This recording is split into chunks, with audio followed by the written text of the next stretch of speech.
4 beats of intellectual swag. Just played you the nice sounds of DJ Smokes with Real Ones Only.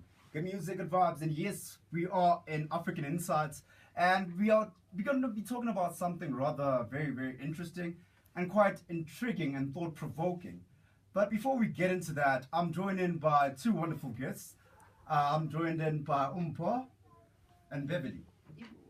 Beverly, can you please just have the mic closer to you so I can hear you? Okay, we good? Yeah, we're good. We're good. Hi, evening everybody. Yeah, so could you just tell us who is Beverly? Okay, my name is Bev Ditsie, born in Orlando West, Soweto. Oh, what you think? Kokilani. Kokilani. Yeah, Kilani is home. Yeah, so I'm a filmmaker, I'm an activist, I'm an artist. Yeah, I'm a lot of things that drive us as people, yeah? And you told me about a film that is related to tonight's burning question. And the burning question is, what is LGBTI?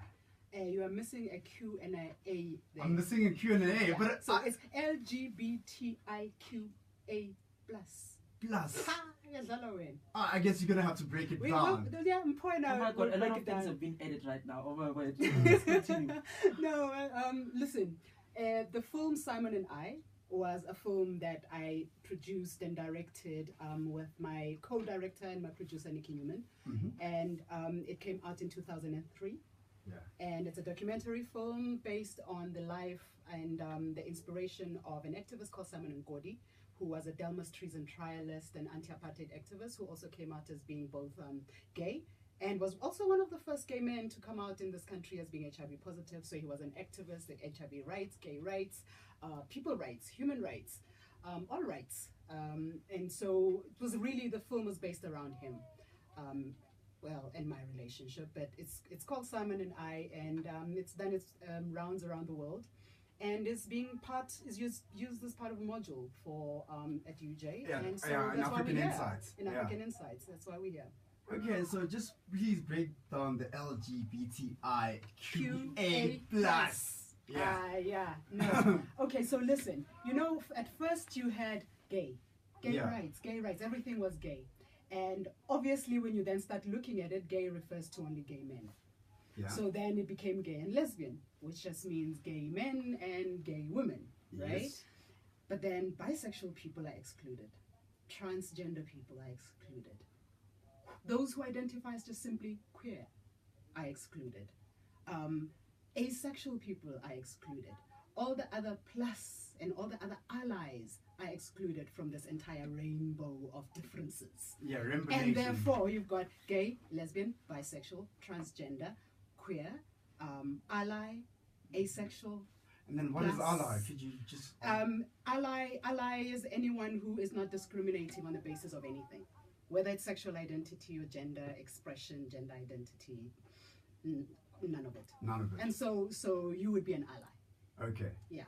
Okay, well, I'm an ally because now it fits in, because now I understand. Yeah. So, but now I'd like to know, how does this interesting topic link with African Insight and Africanism? Because when you talk about this thing in African cultures, it has always been taboo that, no, being gay or being lesbian is not African. But now you find that when you look at reality, that's not really true, because you find people that are gay and lesbian and they have to hide in the closet because of these social, can I say, it's sort of like social conditions or material conditions. Yeah. You know what, Linda, what I think is that people they are ignorant about this whole thing of being gay, being lesbian, transgender. And mostly you actually find that parents, they know that this child is gay. They can be able to see if the child is gay. Because you brought up the child. You brought up the child, exactly.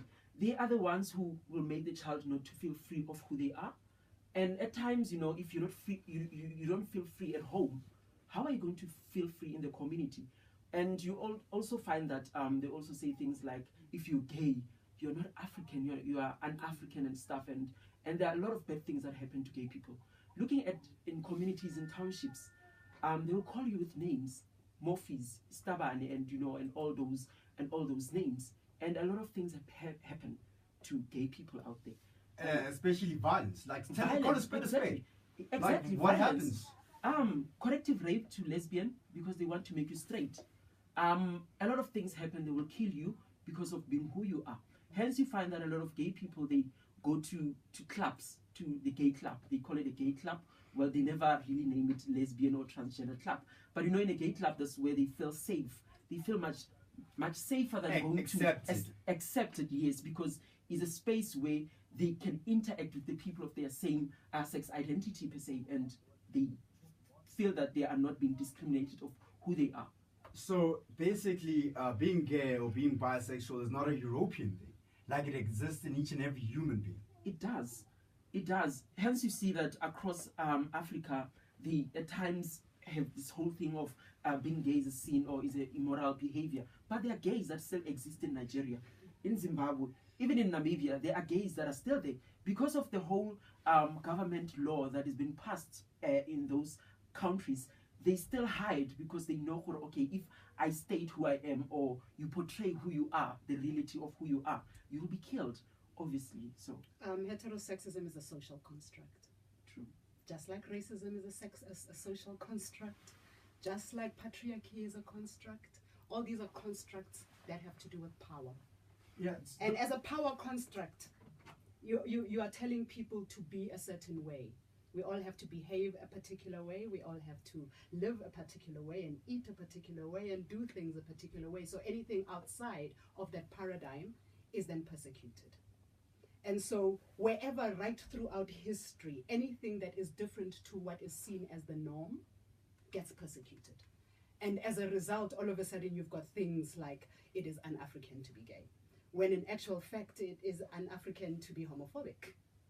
Because it is actually the Western and Europeans that actually brought in the sexism, they brought in the homophobia, they're the ones that brought in all the stuff that you see right now. So what are you saying is this thing never existed before in prior times, before the Europeans came to Africa? No. What I'm saying is we have always existed before Europe came here. Yeah, before they came here. And Europe arrives and Europe then says, oh, this is wrong and this is right.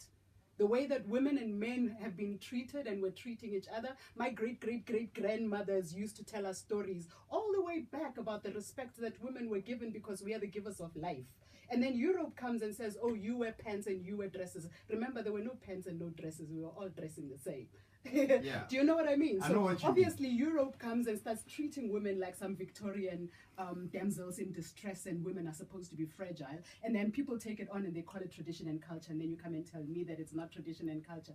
A third sex, there are cultures around the world that have what they call a third sex.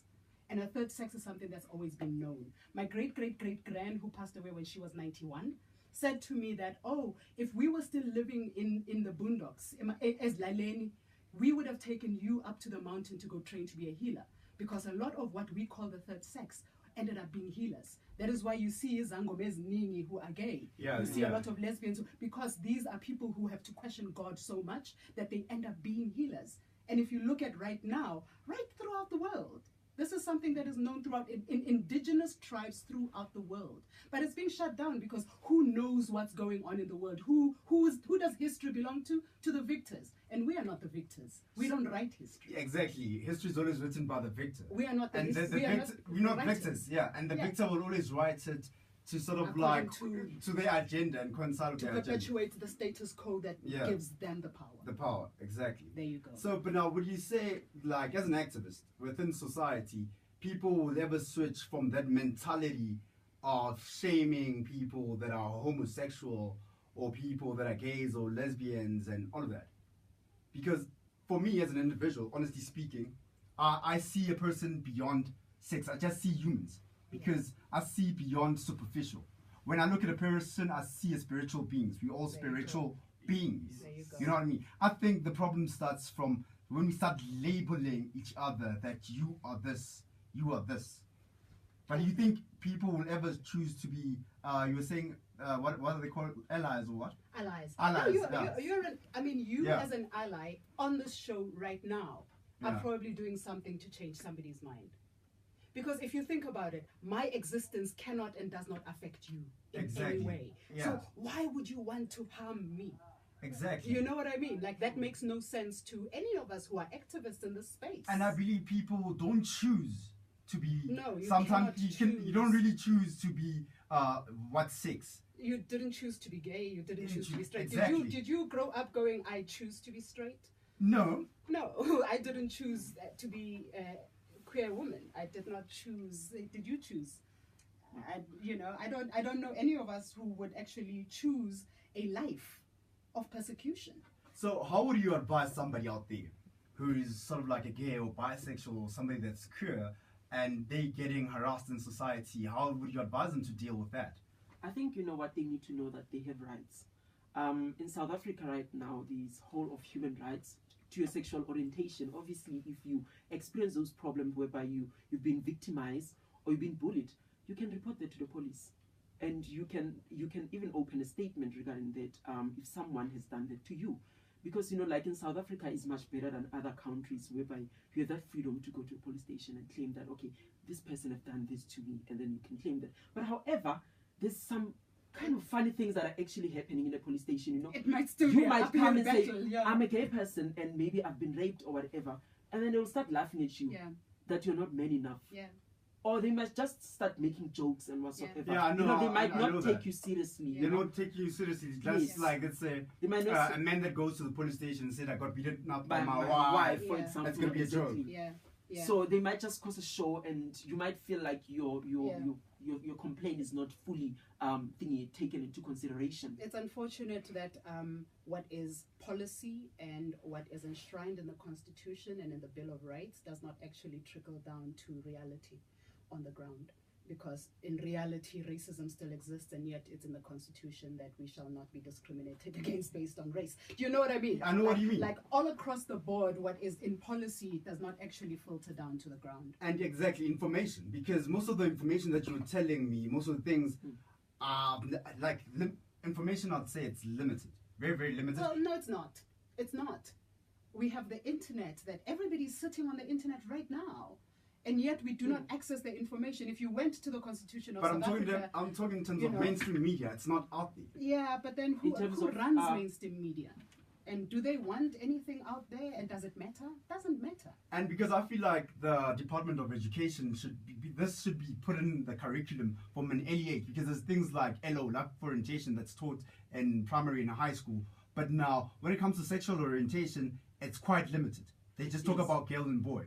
They don't include others. I mean, what Exactly. trans people actually go through, not just in South Africa, but worldwide, is painful. But also, let's just not forget that we're talking about access to health, access to any other human rights, whether it's the police, whether it's education, where people get kicked out of schools because, why are you looking funny? There was an incident earlier this year in the Eastern Cape where this principal called out all the lesbians in the school and put them up in the front during assembly and said all these people are lesbians. Assembly, which then means those who were not even out were being outed, which means they could not come to school, which means their parents had to come and pick them up. Some of them were beating their children up. Some of them were sending their children somewhere else. I mean, they were being harassed to hell and back in a country that has a constitution that protects all our rights. So do you understand what I mean? Yeah, I understand what you mean. It's like, where do you even begin as an activist to kind of... The only thing we can do is to continue to conscientize, to have these kinds of conversations like we're having with you right now. So for that incident that you were just talking about, so what do you think is the problem in society, and how do we rectify and change the way people are thinking? Because I think it's a matter of trying to change the way people are thinking. I think the very important thing, Linda, is to educate people about these issues. Like, they need to know about what is homosexuality. You will find that in media, yes, they do have those soapies where gay people have been exposed, and they talk about gay people and but stuff. I feel like that's it's touching the just surface. limited, But yes, also exactly. it's a stereotype. It's a stereotype. They It's don't almost really like we portray the are all truth. one community of So, people and we are yes, all exactly the same. They So generalize. you've got Somizi. That's all you have, and that's your epitome of gay. Yeah. But meanwhile, there's such a wide variety of people who are all different, who are not flamboyant, who are not effeminate, who are not dancers, who are not Because I've got a hairdressers, friend of mine. who are, you know. She's sort of like bi, but she doesn't say I'm bi, but she's telling you that I do see men and women in the same way, and I do go out with both. You know what I mean? So I was like, okay, there are people that are, and she doesn't even consider herself bi. She doesn't want to be labeled. Yeah. She's probably more fluid than just being locked into bi anyway. Yeah. We call it fluid. Just so you know. But now, I want to know. But now, how? If you guys are saying being gay is African, how African is it, and how did it come about? Has it been tabooed from back in the days, or? I have no idea. I don't know. I don't understand what you are asking. We are we are African as human beings with our diversity. And people are born different. Yeah. And then in society says here's the norm. You must live in these parameters, and people have lived in these parameters until now, where you can step out of the parameters. I mean, the number of times I've heard people say things to me like, "Oh, but you know what? You could just get married, get a guy, get married, have children, even if you both don't do anything else. Even if he's gay." But just now, who are you just impressing? Fulfill society's norms, because that's what they used to do.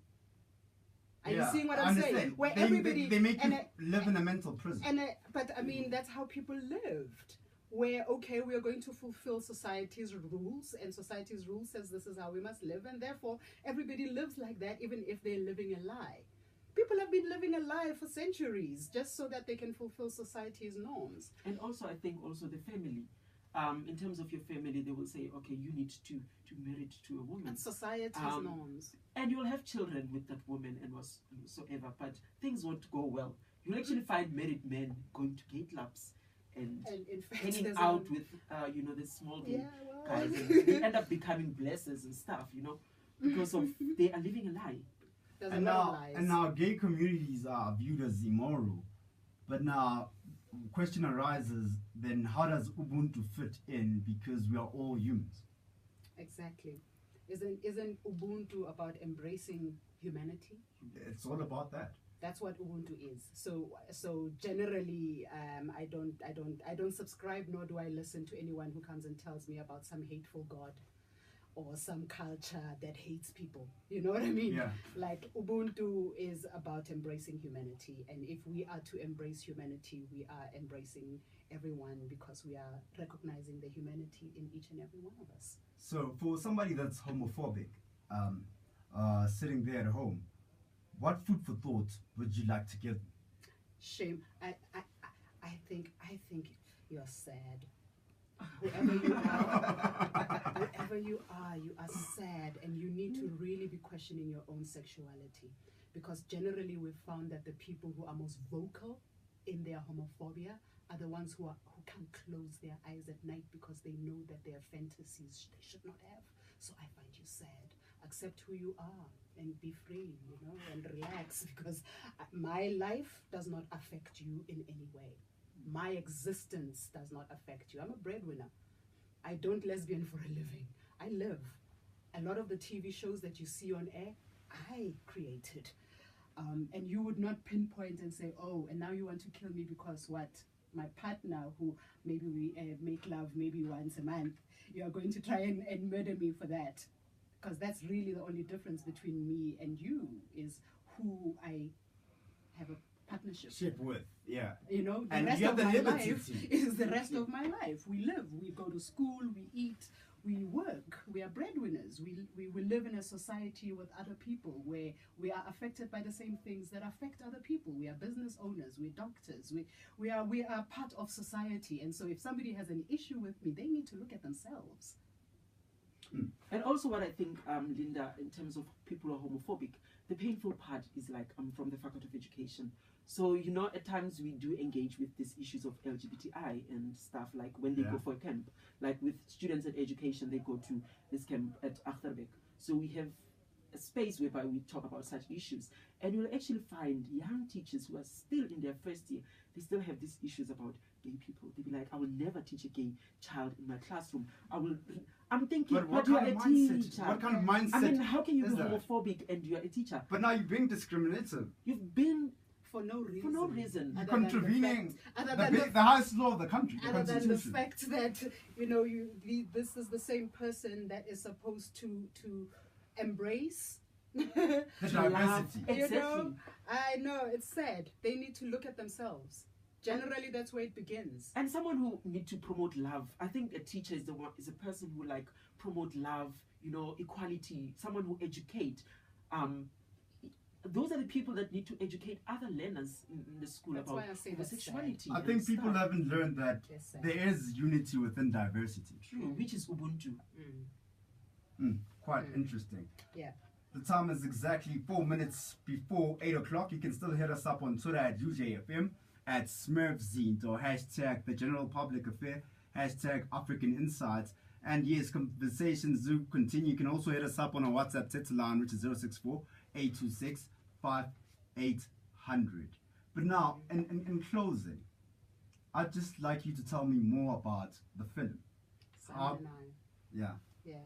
How does it end? And like No. a young synopsis of the film. No, you want a spoiler alert? No. I mean, look, this film has been out for so long that I don't think it's a spoiler alert. Really, all it is it's a history.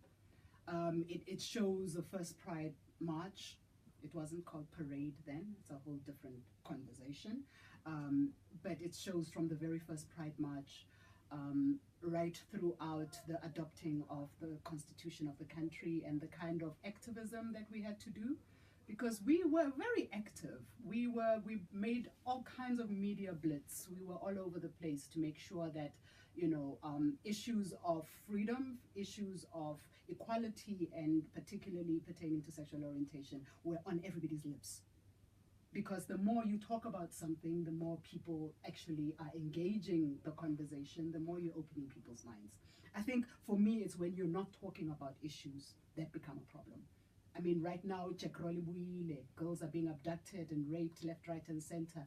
And we trend for a day or two, and then it becomes silent again, but then the issues don't stop. You know what I mean? I know so what you in mean. a similar way, what Simon and myself and many other activists were doing was going out there and having conversations with communities and with people.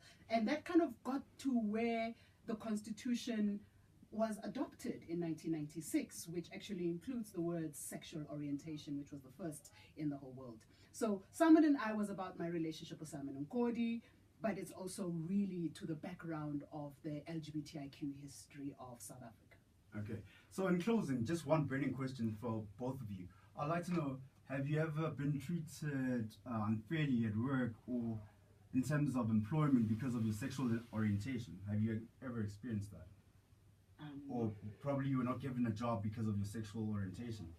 Not really, never have experienced any problem so far. Like, the people that I work with, they are really nice people. I've never really experienced any problem. But I remember, like in township when I used to grow up, they used to call me Stabane, and my mom will be very protective about this whole thing, and my grandmom will be very protective about this whole thing, but yeah. Well, I've had 4 jack roll attempts on me. What? I've had all kinds of attempts at abducting, and I've had all kinds of murder threats. I am the first black lesbian to ever address the United Nations. I'm the first to ever come out in this country, in this continent. So whenever people wanted to pinpoint someone that they could go and kill because of their sexual orientation, they would normally pinpoint me. So I'd kind of been the poster child of hate, for hate. So yes, I've faced a whole lot that I've had to overcome. And here's the thing, if there's a parent that's listening out there, there's nothing as affirming as a parent supporting their kid. Because once my family started embracing me and supporting me, it became impossible for my neighbors and other people to start attacking me. Instead, because people loved my family, people started standing up for me. So my community, because it's my community, Akokilani, that also stood up for me and many of us, just like my family. So families, you've got to support your kids, because once you're supported at home, I could walk out with my head held high and knowing that I haven't done anything wrong to anybody, just because my grandmother and my mother and my grandfather and everybody at home love me as me. Beverly, you've nailed it. Thank you. You've nailed it. Thank So, young South Africans, I don't understand. How do you kill somebody for being themselves? The conversations can still continue on social media at UJFM, at SmurfZine, hashtag The General Public Affair. But for now, good music, good vibes coming your way. And Pamela will be up with your techno madness. But for now, good music, good vibes. You are